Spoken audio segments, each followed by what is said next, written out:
दोस्तों, अगर आप सुपर टेट की तैयारी कर रहे हैं और उसमें एक आपका आता है शिक्षण कौशल जो कि आपका 10 नंबर का होता है, तो इसमें क्या होता है कि एक समावेशी शिक्षा का पार्ट आता है। तो समावेशी शिक्षा जो है वो आपके लिए बहुत इंपॉर्टेंट है। अगर आपने सीटेट की तैयारी की है तो उसमें भी आपने समावेशी शिक्षा पढ़ी होगी। अगर आपने डीएलएड कर रखा है, बीटीसी कर रखा है, तो उसमें भी आपका समावेशी शिक्षा रहता है शिक्षण कौशल में। तो चलिए वहाँ से जितने इंपॉर्टेंट क्वेश्चन बन रहे हैं वो आपके वन लाइनर यहाँ पे हम आपको कराएंगे।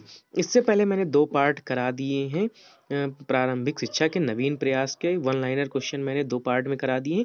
उसकी डिस्क्रिप्शन में मैं लिंक दे दूंगा, आप वहाँ से हमारे वीडियो देख सकते हैं और खुद नोट्स बना सकते हैं। अगर चाहें तो आप स्क्रीनशॉट लेकर स्क्रीनशॉट सुरक्षित कर सकते हैं। तो यहाँ पे चलिए देख लेते हैं क्या कुछ है हमारी समावेशी शिक्षा के पार्ट में वन लाइनर क्वेश्चन। तो यहाँ पे जो पहला क्वेश्चन है कि श्रवण बाधित के प्रकार, कहता है कि गंभीर बाधित बच्चों की बाधिता प्रतिशत है, यानी प्रतिशत के बारे में बताया गया। तो जो गंभीर हमारे बच्चे जो होते हैं, जो उनका प्रतिशत है वो 50 से 75% के आसपास है।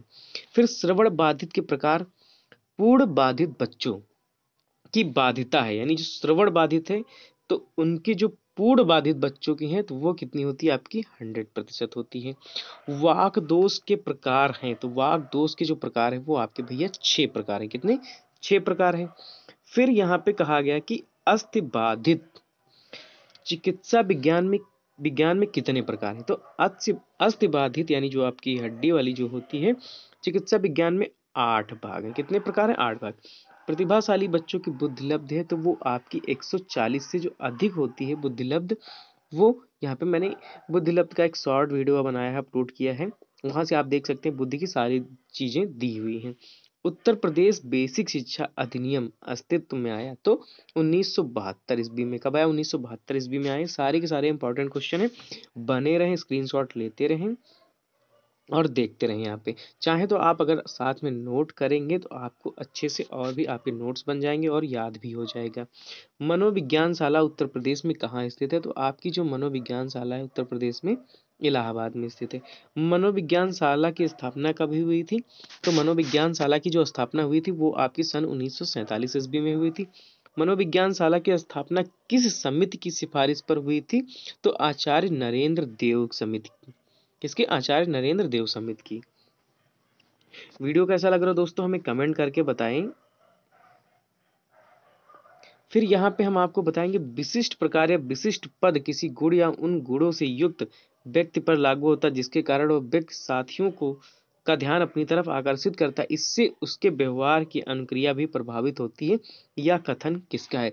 तो क्रो एंड क्रो एक मनोवैज्ञानिक थे, उनका ये कथन है। उस अमेरिकी राष्ट्रपति का नाम बताइए जो पोलियोग्रस्त थे। तो रूजवेल्ट जो थे वो पोलियोग्रस्त थे।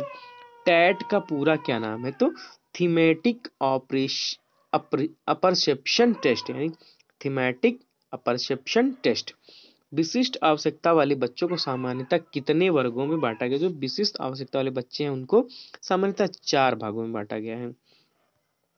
प्रायः उच्च बुद्धिलब्धि को प्रतिभाशाली के संकेत माना जाता है, अतः प्रतिभाशाली बच्चे शब्द का अभिप्राय बच्चे की उस बुद्धिलब्धि से किया जाता है। यह कथन किसका है? तो अब्दुल रऊफ जी का है। किसका है? अब्दुल रऊफ जी का। वह प्रत्येक बच्चे, देखो कथन आपको जरूर पढ़ने रटने पड़ेंगे। वह प्रत्येक बच्चे जो अपने आयु स्तर के बच्चों में किसी योग्यता में अधिक हो और हमारे समाज के लिए महत्वपूर्ण नया योगदान कर सके। प्रतिभाशाली बच्चों के संबंध में किसका कथन है? तो ये काल सैनिक जो थे उनका कथन है। किसका कथन है? पिछड़े बच्चे वह होते हैं जिनकी शैक्षिक उपलब्धियां उस स्तर से निम्न स्तर की हो जाती हैं जिनके लिए यह योग्य है। तो बार्टन हार्ट का कथन है। बुद्धिलब्ध का सूत्र क्या है? ये आपके यूपी टेट सी टेट में कई बार पूछा गया है। मानसिक आयु बटे वास्तविक आयु गुणे 100। सामान्य बच्चों की बुद्धिलब्धि अब की बार यूपी टेट में आया था तो 90 से 110 होती, जो आपकी सामान्य बच्चों की होती है। इस survey of education of gifted children नामक पुस्तक के लेखक कौन है? तो हेमिंग हर्स्ट हैं। शैक्षिक रूप से पिछड़े बच्चों की बुद्धिलब्धि कितनी होती है? जो शैक्षिक रूप से पिछड़े बालक होते हैं उनकी 85 से कम होती है।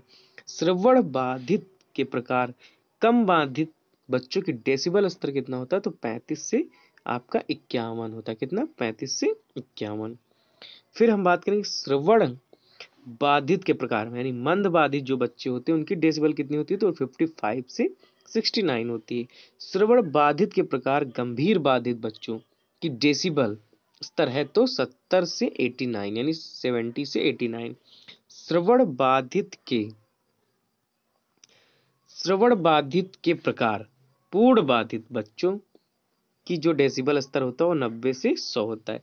श्रवण बाधित के प्रकार कम बाधित बच्चों की जो बाधितता होती है वो कितने प्रतिशत होती है, 90% होती है। श्रवण बाधित के प्रकार यानी मंद बाधित बच्चों की बाधितता तो 40 से 50% होती है। शैक्षिक रूप से पिछड़ापन कितने प्रकार का होता है, तो शैक्षिक रूप से जो पिछड़ापन होता है वो आपका 2 प्रकार का होता है। इसका कथन है पिछड़े बच्चे वह हैं जिनकी शैक्षिक लब्धि, बुद्धि लब्धि या शिक्षा अंक 85 से कम है, तो सिरिल बर्ड का। किसका, सिरिल बर्ड का। किसका कथन है भारतीय स्थिति में पिछड़े बच्चे वे हैं जो अपनी कक्षा की औसत आयु से 1 से अधिक वर्ष बड़े हों, तो यह कथन है आपका TKN मेनन का। किसका है, TKN मेनन का। आंशिक रूप से अक्षम बच्चों को कितने वर्गों में बांटा गया, तो आपके 4 वर्गों में बांटा गया। कितने, 4 वर्गों में बांटा गया है।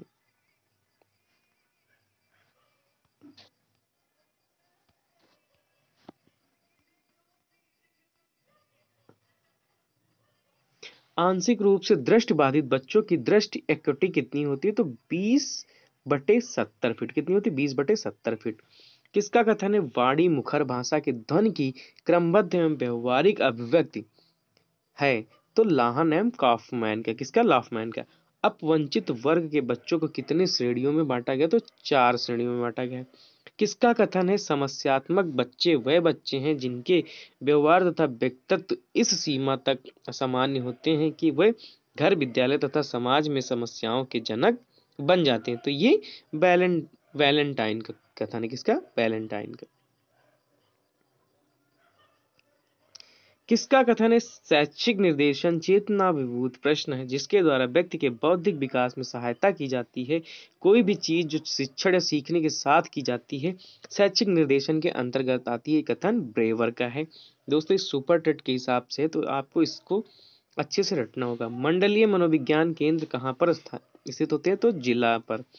परामर्श का उद्देश्य उपबोध का विकास, उपबोध को जानना, उपबोध के अभिप्रेरणों को समझना। निशुल्क एवं अनिवार्य शिक्षा संबंधित है, तो अनुच्छेद 21 का से 85 से कम बुद्धि लब्ध होती है, तो पिछड़े बालकों की। धीमी गति से सीखने वाले बालकों की पहचान के लिए कितने मानदंड हैं, तो 2 हैं। ECEC का पूरा नाम है विशिष्ट बच्चों के शिक्षा केंद्र। किसका कथन है निर्देशन नवयुवकों को अपने से, दूसरों से और परिस्थितियों से सामंजस्य करना सीखने के लिए सहायता देने की प्रक्रिया आती है, स्किनर का कथन है।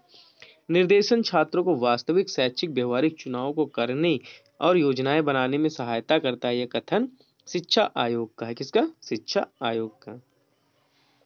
किसका कथन है निर्देशन का अर्थ प्रदर्शन करना, इंगित करना, सूचित करना, इसका अर्थ सहायता देने से अधिक है, जोन्स का कथन है। किसका कथन है परामर्श का अभिप्राय 2 व्यक्तियों का संपर्क जिससे एक व्यक्ति को किसी प्रकार की सहायता दी जाती हो, तो ये मायस का कथन है।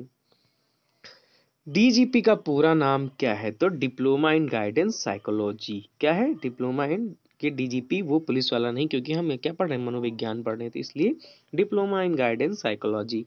किसका कथन है वरिष्ठ अध्यापक अथवा प्रधानाध्यापक द्वारा किए गए मूल्यांकन को निरीक्षण कहा जाता है, तो डॉक्टर मुखर्जी द्वारा।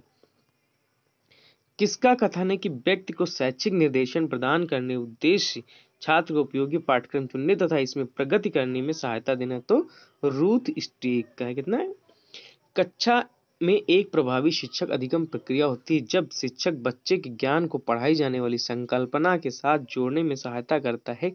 इसके पार्श्व में निहित उद्देश्य है ज्ञान का सहसंबंध एवं स्थानांतरण। क्या है,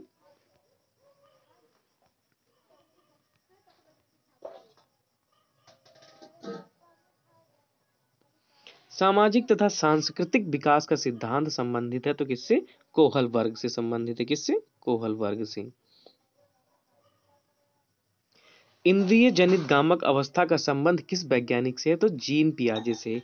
वस्तु स्थायित्व बालकों में जब पाया जाता है तो वे वस्तुओं को आसानी से खोज लेते हैं। किस मनोवैज्ञानिक से इसका संबंध है? तो जीन पियाजे से संबंध है। सांकेतिक भाषा के लिए श्रवण बाधित, यानी सांकेतिक भाषा किसके लिए है? तो वो श्रवण बाधित के लिए है। किसका कथन है वंशानुक्रम माता पिता से संतानों को प्राप्त होने वाले गुण हैं? तो रूथ वैंडिक्ट का। किसका? रूथ वैंडिक्ट। किसने कहा सामाजिक संबंधों में परिपक्वता ग्रहण करना सामाजिक विकास कहते हैं? तो हरलाक का कथन है। अधिक तनाव का काल है? तो किशोरावस्था है। स्कूल बच्चों में व्यक्तिगत भिन्नताएं किस रूप में पाई जाती है? शारीरिक, मानसिक एवं रुचि के आधार पर। वर्तमान में निःशक्त बच्चों की शिक्षा के लिए कहा गया है? तो समावेशी शिक्षा। एलेक्सिया क्या है? ये आपके जो हैं अधिगम विकार हैं, काफी आते हैं। पढ़ने की अक्षमता। प्रतिभाशाली विद्यार्थी अपने निर्णयों में आत्मनिर्भर होते हैं।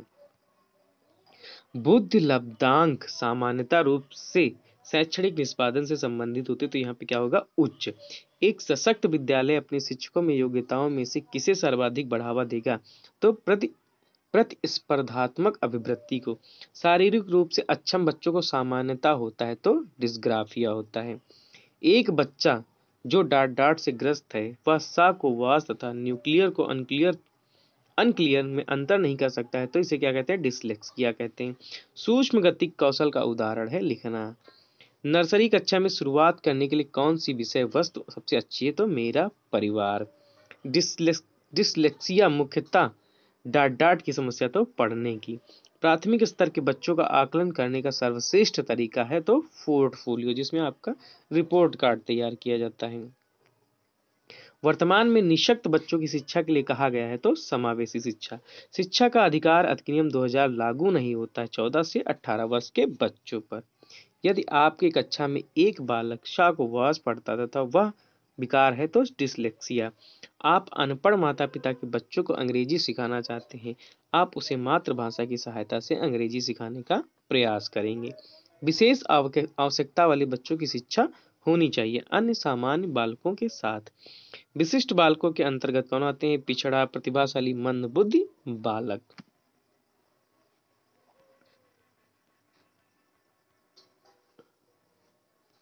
मानसिक स्वास्थ्य के नियमों को खोजना, उन्हें बनाए रखना अध्ययन का केंद्र बिंदु है। कथन किसका है? तो ड्रेवर का है। प्रतिभाशाली होने का संकेत नहीं है दूसरों के साथ लड़ना। प्रतिभाशाली विद्यार्थी अपनी क्षमताओं को तब विकसित कर पाएंगे जब उन्हें अन्य विद्यार्थियों से अलग किया जाएगा। समन्वित शिक्षा की सफलता निर्भर करती है शिक्षण अधिगम वस्तु की गुणवत्ता पर। विशिष्ट अधिगम विकलांगता है डिसलेक्सिया। जन्म के समय चोट या भ्रूण क्षति की वजह से आई मानसिक मंदता कहलाती है जैविक मंदता। पिछड़े बालक वह हैं जो जिनके सीखने की गति धीमी है, जिनकी बुद्धि लब्ध स्तर 80 से 90 है, बीच मानसिक रूप से अस्वस्थ और असमयोजित होते हैं। विशेष शिक्षा संबंधित है कम योग्य विद्यार्थियों के लिए शैक्षिक कार्यक्रम। समस्या के अर्थ को जानने की योग्यता वातावरण के दोषों, कमियों एवं रिक्तियों के प्रति सजगता या विशेषता है। सृजनशील बालकों की कौन सी अक्षमता केवल जन्मजात होती है? मंद बुद्धि। मंद अधिगमकर्ता जिनकी शैक्षिक उपलब्धि सामान्य योग्यता से कम रह जाती कहे जाते हैं पिछड़े बालक। कौन सी इकाई का उपयोग सुनने की क्षमता की जांच हेतु किया जाता है? डेसिबल। शारीरिक रूप से अक्षम बच्चों में होता है डिस्ग्राफिया, डिसकैल्कुलिया और डिसथीमिया। विशिष्ट बालकों के अंतर्गत आते हैं पिछड़ा, प्रतिभाशाली व मंद बुद्धि बालक। साइजॉर्ड वर्ग में कौन से बालक आते हैं? तो प्रतिभाशाली बालक आते हैं। मानसिक स्वास्थ्य के नियमों को खोजना और उन्हें बनाए रखना अध्ययन का केंद्र बिंदु है। यह कथन ड्रेवर का है। किस प्रकार के बच्चों की शिक्षा हेतु सांकेतिक भाषा का प्रयोग किया जाता है? तो मूक बधिर। प्रतिभाशाली विद्यार्थी हैं यानी अपसारी चिंतक। कौन सृजनात्मकता से संबंधित नहीं? तो मितव्ययिता। प्रगतिशील शिक्षा के संदर्भ में कौन सा कथन जॉन डीवी के अनुसार समुचित है? विद्यार्थियों को स्वयं ही सामाजिक समस्याओं को सुलझाने में सक्षम होना चाहिए।